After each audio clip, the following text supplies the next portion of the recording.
Assalamualaikum warahmatullahi wabarakatuh.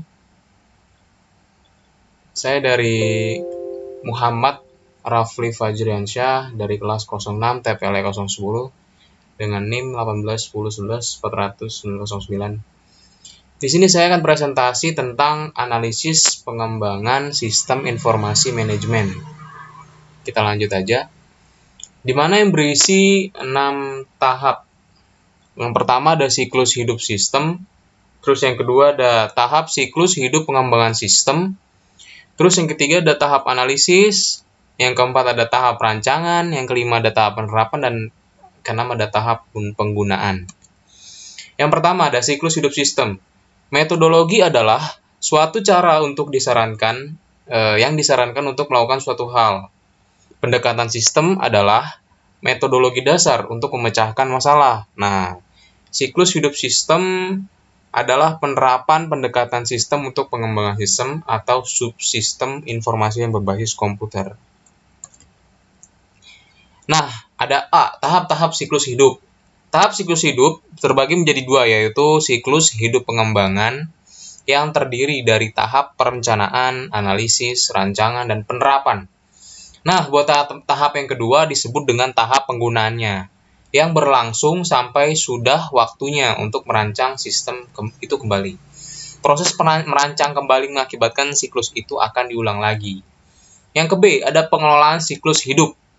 Siklus hidup yang pertama dikelola oleh manajer unit jasa informasi, dibantu oleh manajer dari analisis sistem, pemrograman, dan operasi. Di banyak perusahaan, pemrograman dan operasi di banyak perusahaan, tanggung jawab masih berada pada tingkat ini. Namun kecenderungan saat ini juga meletakkan tanggung jawab pada tingkat yang lebih tinggi dan lebih rendah. Sekarang, manajemen siklus hidup sistem mungkin saja terrentang melewati beberapa tingkat organisasional dan melibatkan manajer di luar jasa informasi. C. Ada tanggung jawab eksekutif. Saat sistem memiliki nilai strategis atau mempengaruhi seluruh organisasi, direktur utama atau komite eksekutif mungkin memutuskan untuk mengawasi proyek pengembangan.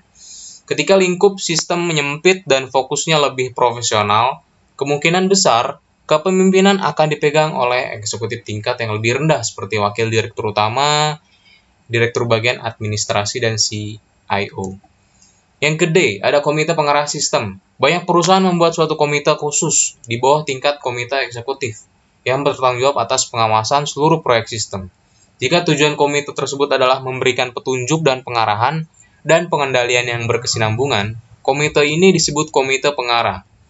Jika perusahaan membentuk komite pengarah untuk mengarahkan penggunaan sumber daya komputer perusahaan, digunakan nama komite pengarah SIM. Yang E, ada kepemimpinan proyek. Komite pengarah SIM jarang terlibat langsung dengan perincian pekerjaan. Tanggung jawab itu ada pada tim proyek.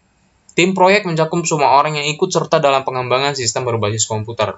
Suatu tim mungkin memiliki belasan anggota yang terdiri dari pemakia, spesialis informasi, dan mungkin audit internal. Audit memastikan bahwa rancangan sistem memenuhi persyaratan tertentu dalam hal akurasi, pengendalian, keamanan, dan dapat diaudit. Kegiatan tim diarahkan oleh seorang pemimpin. Proyek yang memberikan pengarahan sepanjang berlangsungnya proyek tidak seperti komite pengarah SIM, tim proyek tidak berkelanjutan dan biasanya dibubarkan ketika penerapan sistem telah selesai. Yang kedua, ada tahap siklus hidup pengembangan sistem. Metodologi adalah suatu cara yang disarankan untuk melakukan suatu hal. Pendekatan sistem adalah metodologi dasar untuk memecahkan masalah. Siklus hidup sistem adalah penerapan pendekatan sistem untuk pengembangan sistem atau subsistem informasi yang berbasis komputer. Nah, ada A, tahap perencanaan. Keuntungan dari merencanakan proyek CBIS. Yang pertama, ada menentukan lingkup dari proyek. Yang kedua, mengenali berbagai area permasalahan potensial. Yang ketiga, mengatur urutan tugas. Yang keempat, memberikan dasar untuk pengendalian. Langkah-langkah tahap perencanaan. 1. Menyadari masalah. Yang kedua, mendefinisikan masalah, mengatur urutan masalah. Yang ketiga, menentukan tujuan sistem. Yang keempat, mengidentifikasi kendala-kendala sistem. Yang kelima, membuat studi kelayakan. Yang keenam, mempersiapkan usulan penelitian sistem. Yang ketujuh, menyetujui atau menolak penelitian proyek. Yang kedelapan, menetapkan mekanisme pengendalian. Nah, yang ketiga ada tahap analisis. Pada saat perencanaan telah selesai dan mekanisme pengendalian telah berjalan, tim proyek beralih pada analisis sistem yang telah ada. Analisis sistem adalah penelitian atas sistem yang telah ada dengan tujuan untuk merancang sistem yang baru atau diperbarui. Adapun langkah-langkahnya, yang pertama mengumumkan penelitian sistem, yang kedua mengorganisasikan tim proyek, yang ketiga mendefinisikan kebutuhan informasi, yang keempat mendefinisikan kriteria kinerja sistem, yang kelima menyiapkan usulan rancangan, yang keenam menyetujui atau menolak rancangan proyek. Yang keempat ada yang namanya tahap rancangan. Rancangan sistem adalah penentuan proses dan data yang diperlukan oleh sistem baru. Langkah-langkahnya, yang pertama, menyiapkan rancangan sistem yang terinci. Yang kedua, mengidentifikasikan berbagai alternatif konfigurasi sistem. Yang ketiga, mengevaluasi berbagai alternatif konfigurasi sistem. Yang keempat, memilih konfigurasi terbaik.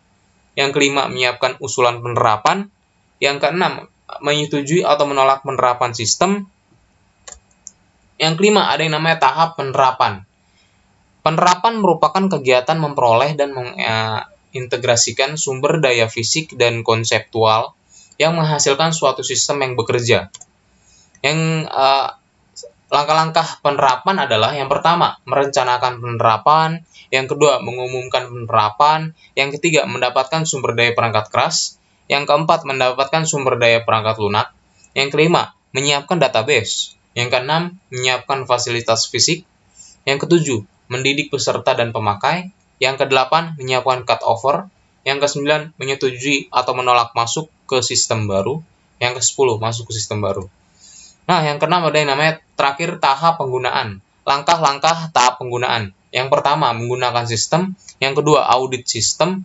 Yang ketiga, memelihara sistem. Yang keempat, menyiapkan usulan rekayasa ulang. Yang kelima, menyetujui atau menolak rekayasa ulang sistem. Nah, ringkasannya. Yang pertama, evaluasi sistem berbasis komputer mengikuti pola yang disebut siklus hidup sistem. 4 tahap pertama adalah perencanaan, analisis, rancangan, dan penerapan. 4 tahap tersebut ditujukan bagi pengembangan. Istilah siklus hidup ini, pengembangan sistem sering digunakan bagi 4 tahap ini. Tahap kelima adalah tahap penggunaan yang terakhir tadi. Yang kedua, tanggung jawab manajemen siklus hidup dapat berupa pada beberapa tingkat organisasi. Pada tingkat puncak, pengarahan menyeluruh dapat datang dari direktur utama dan eksekutif lain, yang sering berfungsi sebagai suatu komite pengarah. Pada tingkat yang sedikit lebih rendah, kepemimpinan berada pada komite SIM. Dalam tim-tim proyek, pengarahan diberikan oleh pemimpin proyek. Yang ketiga, para pemakai dapat melaksanakan semua siklus hidup sistem saat mereka terlibat dalam end-user computing. Tetapi para spesialis informasi dapat melakukan sebagian besar pekerjaan yang memerlukan keahlian khusus mereka. Audit internal sering pula dipanggil untuk memberikan bantuan khusus. Mungkin sekian presentasi tentang materi